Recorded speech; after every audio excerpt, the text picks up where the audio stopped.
Welcome to Cat News.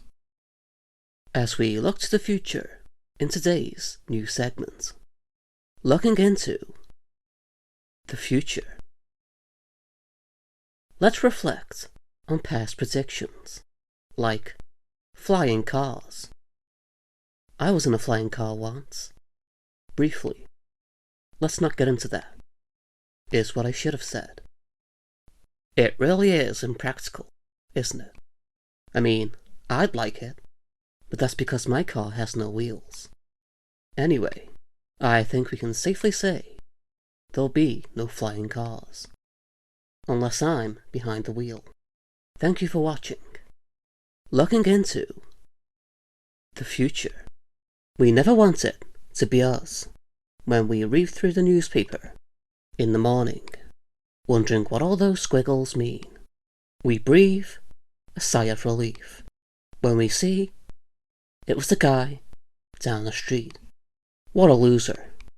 I always knew I was fashionable. It was a journey of 10 steps, and let me tell you, I felt every one of them. Intense, tiring, difficult. Those are just some of the words I left in my review for the customer support guy when my fridge broke down. Well, obviously someone hasn't bought a month's worth of chicken in a bucket before. 30% off. I'd be an idiot not to buy it. But the moral of the story is, the chicken went stale, as my fridge is still broken. Thank you for watching, and keeping journalism alive. What is this? Grass? Hello, please? This man is trying to feed me grass. Like I'm an animal. Yes, I'm at the new restaurant. No, the other disgusting one. I haven't been this insulted since you suggested the seaweed. You people are sick. What's this world coming to? Next you'll tell me this was the main meal. I think that was enough evidence that this restaurant needs to be shut down. An open and shut case, if I've ever saw one. Thank you. This was Cat News. I'm here today, out of the basement. I have to say, I feel vulnerable. And it's not because of the guy with the plague sitting right next to me. Today, we're asking, are hospital resources being wasted? Now, it's been in the news recently that our healthcare system is failing, that people keep wasting surgeons' time, and are frankly just getting in the way of letting them do their job. Sir, can you please leave? This is a serious procedure. And this is a serious report. I don't interrupt you when you're doing your job. I think that the problem is overstated, and that surgeons just think that they're too good for us normal folk. If you ask me, I just say, tear down the hospital and turn it into one big car park. Thank you, and good night. And that's how you do your job like a professional. It seems like every week we're being reminded that there's a once-in-a-lifetime, space-related event taking place. And I'm not talking about the first time I successfully moonwalked at 31. Yesterday. No, I'm talking about... what's his name? He was in that delightful rom-com in 2005. Nope, it slipped my mind. He was also in The Sky, late last night, traveling at 200 miles per hour, trying to relive his fleeting fame.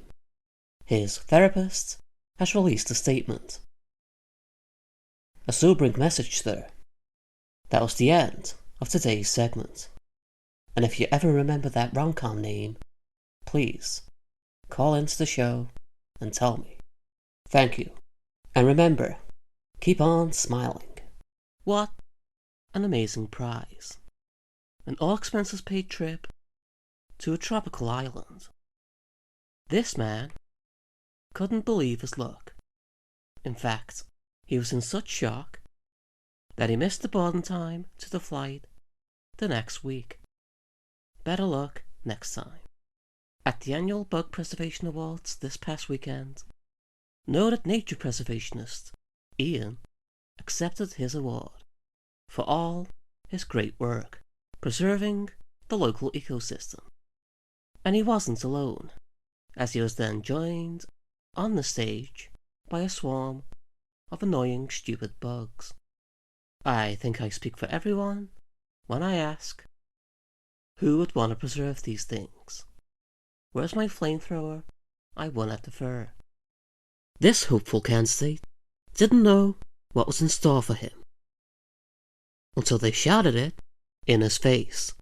20 grueling hours. And that was just the first phase. Next was the triathlon.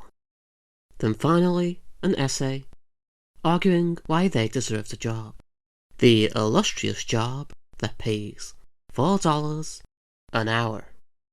Part-time, no benefits, except the joy of helming the cash register.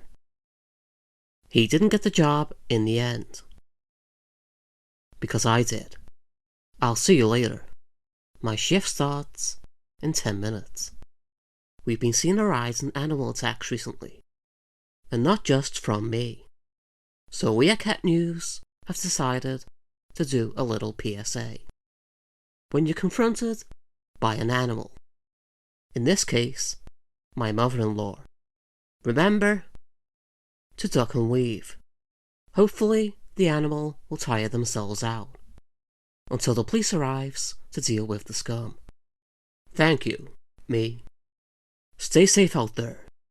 This was Cat News. Yes, all of us here at Cat Town are trying to lose weight. Even me. Which is why we're all trying out this new invention. Which is why we were all trying out this new invention. Now, if I had known all these things were being recalled before this news story, I wouldn't have tried this new contraption out. If you don't see me tomorrow, I'll be in the Pacific Ocean. This is a Cat News quick news story, and it'd be quicker if I didn't say that sentence. A witch can't stop laughing after every answer she gives to the prosecution. I have to say, it's not helping her case, as I now believe she stole it. It also doesn't help that she's still riding it. What an achievement. I finally lost half a kilogram. Another higher flyer is this mini golf champion, achieving his childhood aspiration of hitting a ball with a stick very good. It just goes to show to dream small. Makes you want to cry. Took me 5 years to lose it. Folks, a gang has sent me a threatening letter, telling me they mean business. It also smells amazing, so I'm gonna write back that I wanna go into business with them. That way, all of Cat Town can experience the fear and delight that I experienced this morning. Have a nice day, and expect a letter. It wasn't the smartest purchase I've ever made, but just look at the design. Purple suede. I had to buy it. It makes me look rich, apart from the empty wallet part. I'm satisfied with my decision, which is why I'm going to invite all my friends out for lunch, so they can pay.